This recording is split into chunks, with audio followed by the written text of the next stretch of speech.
प्रिय साथियों, आज हम देखेंगे चैप्टर सेकंड विलियर क्लास 12 के अंतर्गत बहुत ही सिंपल टाइप का क्वेश्चन। इसमें हमको ज्ञात करना है मूल प्रभाज और दोनों का मूल प्रभाज ज्ञात करने के लिए बोल रहा है। इसका मतलब हमको जल का मूल प्रभाज ज्ञात करना है।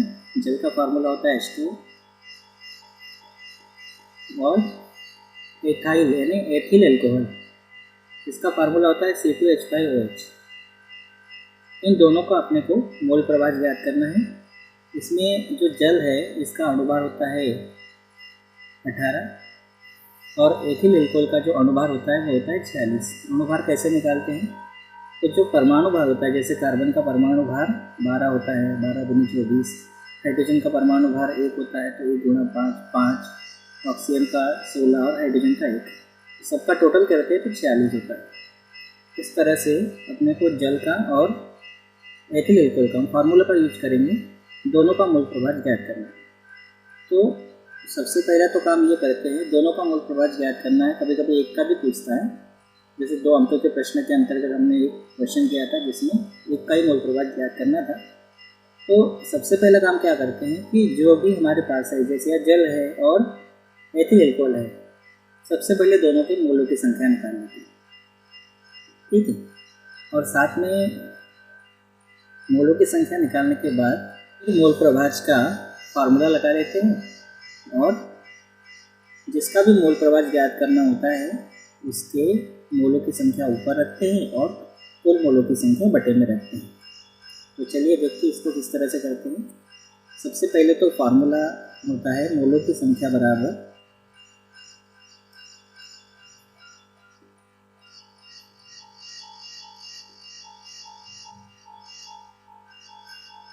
भार बटे अणुभार।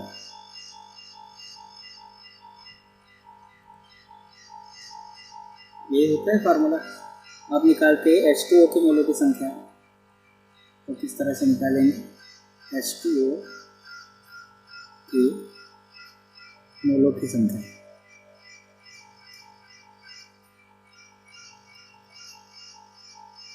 और डायरेक्टली मान रख लें क्या? H2O के मोलों की संख्या, तो H2O का भार 72 ग्राम और अणुभार 18। हल करेंगे, 18 × 18 18 × 72, तो ये आ जाएगा 4। तथा हम निकालेंगे C2H5OH की मोलों की संख्या। C2H5OH यानी एथिल एल्कोहल की मोलों की संख्या।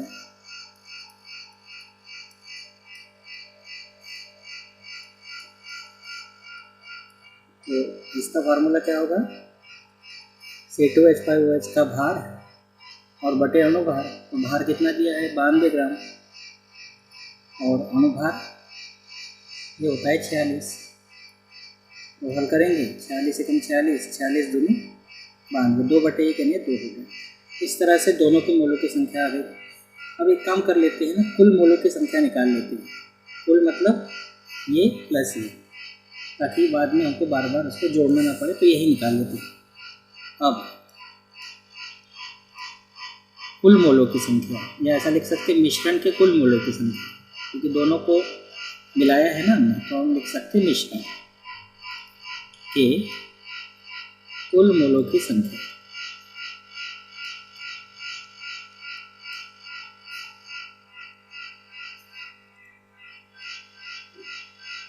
कुल मोलों की संख्या, तो H2O के मोलों की संख्या 4 प्लस C2H5OH के मोलों की संख्या 2, तो 4 और 2 कितना हो जाएगा? 6 हो जाएगा। अब प्रश्न में बोला है दोनों का मोल प्रभाज ज्ञात करना है।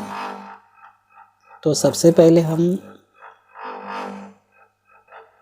निकाल लेते हैं जल का मोल प्रभाज। दोनों का मोल प्रभाज निकालना है, तो सबसे पहले जल का मोल प्रभाज निकाल लेते हैं। तो लिखते हैं इसीलिए जल का मोल प्रभाज H2O लिख लेते हैं, ठीक है। ये नहीं लिखा तो चलेगा, H2O लिख लेते हैं। H2O लिखा है तो फिर हम H2O ही यहाँ पे लिख लेंगे। तो H2O का मोल प्रभाज, तो जिसका मोल प्रभाज निकालते हैं उसके मोलों की संख्या ऊपर रखते हैं, तो ऊपर आएगी H2O के मोलों की संख्या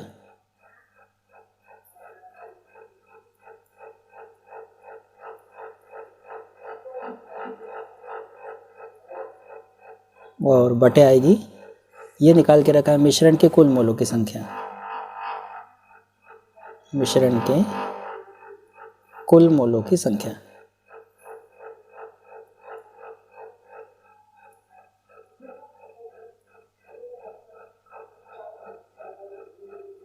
ठीक है, मान रखना है अब यहाँ पर। तो देखिए H2O के मोलों की संख्या कितनी आई थी, 4, और कुल मोलों की संख्या यह है 6। तो इसको हल करेंगे तो 2 दूनी 4, 2 तिया 6, 2/3, 2/3, 2 में 3 का भाग देंगे तो 0.3 छिंग 18, 3 छिंग 18, 3 छिंग 18 इस तरह से आएगा, या इसको लिख सकते 0.6, और 2 अंकों तक रखना है। तो यहाँ तक रखेंगे तो ये अंक 5 या 5 से बड़ा जब होता है तो इसको अब छोड़ना है, तो ये बढ़ जाएगा एक, तो ये हो जाएगा 7। तो ये आगे जल का मूल प्रभाव 0.67 या 0.66 भी रखा तो कोई दिक्कत नहीं है। अब हम क्या निकालेंगे आप समझ गए होंगे। इसी प्रकार अब हम निकालेंगे C2H5OH का मोल प्रभाव।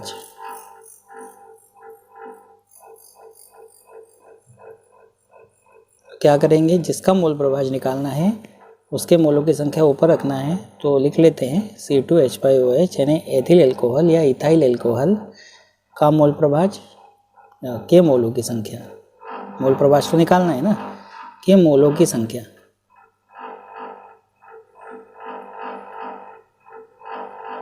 बटे मिश्रण के कुल मोलों की संख्या।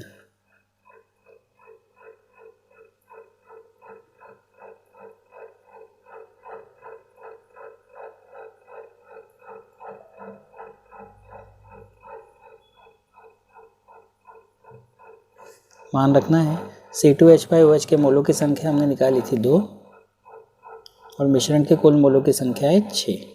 तो ये हो जाएगा 2 एकम 2, 2 तिया 6, तो 1/3, और 1/3 भाग देंगे 0.